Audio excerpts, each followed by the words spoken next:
Hello and welcome. My name is Miss Wilson and I will be presenting your lesson today. Thank you for joining. Uh, to further get to know each other and to develop expectations for your classroom, today we're going to talk some more of the skills of success that you will gain from this class. First things first, we're going to do a personal response question. In the Google Classroom, there's a personal response question. Please take some time to really think about why you are in this course. I expect we have a range of feelings, all the way from, I didn't sign up for this class, I was put here, to the other end of the spectrum with, I really like theater and I'm curious to learn about it. As long as your answers are honest, there is no right or wrong. Please pause the video. Think about your answer and respond in the Google Classroom. Once you have finished your personal response question, go ahead and join us back here at this video.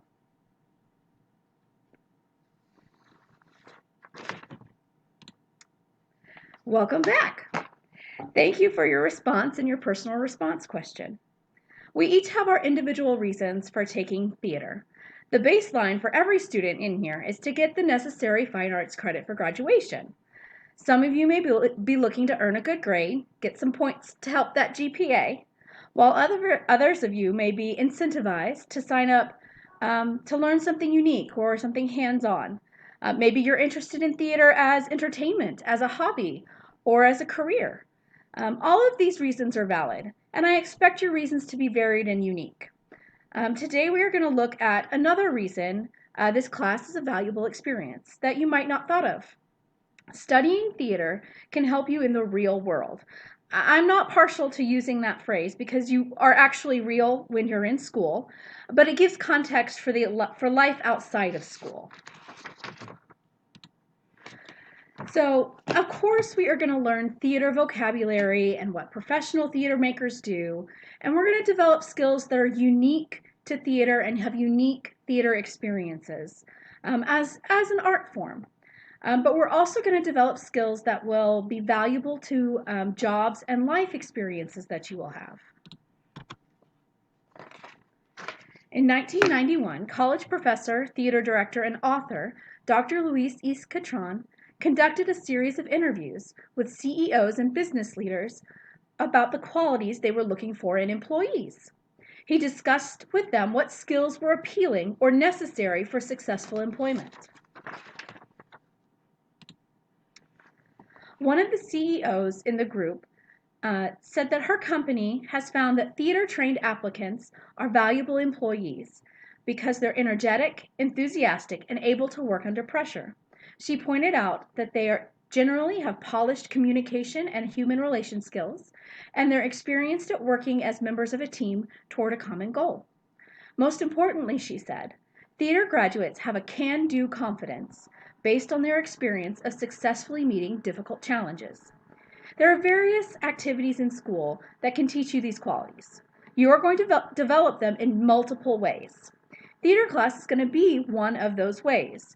You will become better at qualities like discipline, dependability, loyalty, and leadership. When we look at the different jobs that exist, or jobs that will exist as technology and culture advances, employment falls into three categories.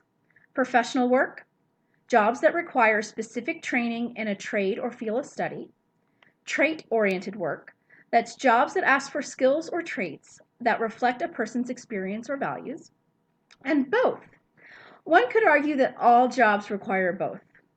The ratio may change from job to job, but any employment or business venture will need a little bit of one or the other to thrive. An architect might be very skilled at designing and drafting a building, but if they miss deadlines, don't communicate well, or make irresponsible decisions, they will not thrive in their profession. So next up, we have some vocabulary. Individually, you are going to go take a look at the vocabulary for today. You will need to take vocabulary notes from the document in the Google Classroom. Identify at least 3 skills defined in the vocabulary list that you feel you possess and 3 skills you feel you struggle with. When you are ready, pause the video and read the vocabulary list. Read the vocab list a second time. This time, write 3 skills defined in the vocabulary you identify as your strengths. Skim through the vocabulary list a third time, looking at it top to bottom one more time, and write or type 3 skills defined in the vocabulary that you identify as your weaknesses. Go ahead and pause the video to do that.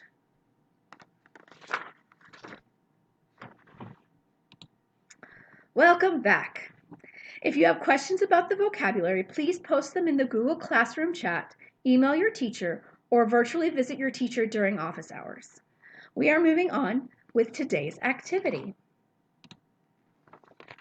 Next, we are going to talk through your activity today. You will need the notes you just took on your vocabulary to complete today's activity. A very common interview question is, what are your strengths and weaknesses? Today, you are going to prepare to answer that question when you get asked that in an interview. You will write out a script of how you will respond to this question in an interview. Be sure you articulate yourself professionally. Your audience has something you want, whether it's a job, enrollment in college, a leadership position in an organization you value, a media interview reporting and sharing who you are to the world, or any other scenario you can think of that is important to you. Imagine you are being interviewed. You can imagine a job, college, leadership, or journalistic interview. Pick a scenario you can see yourself in. In the Google Classrooms is your Strengths and Weaknesses activities form. You will be prompted to select your strengths from a list of vocabulary. You should have taken notes. You should have the notes you took on the 3 vocabulary terms you identified as your strengths. In the paragraph boxes below each strength type out an example of how you show that strength in your daily life. Here is an example. I am confident in my communication skills. On my soccer team, we must communicate our conflicts with practices and games in a timely manner to the coaches and team captains. If I miss a practice, I email my coaches and send a text message to the team captain at least 24 hours in advance if possible. When you state your strengths, you can start your response with, I am confident in, I excel at, I have experience with. The more real you make your answers, the more useful this activity is for your next real-life interview. After responding to the strengths prompts, next you're going to use today's vocabulary to select your response to the question, what are your weaknesses? In the interview you imagine, include 3 skills from the vocabulary that you struggle with. For each weakness section, do not focus on examples of your challenges, but how you rise to meet those challenges. This reframes your weaknesses as strengths. When you state your weaknesses, start your responses with, I struggle with, I am challenged by, I am working on. For weaknesses, we're going to reframe your weakness as a challenge that you rise to. When you support your struggles with actions to overcome them, you change your weakness to a strength. For example, I struggle with time budgeting skills. I am working to improve that by keeping a daily calendar updated, including process deadlines on major projects to spread out the work, and setting reminder alarms on my device to help me keep track. The more real you make your answers, the more useful this activity is for your next interview. Thank you for joining me today.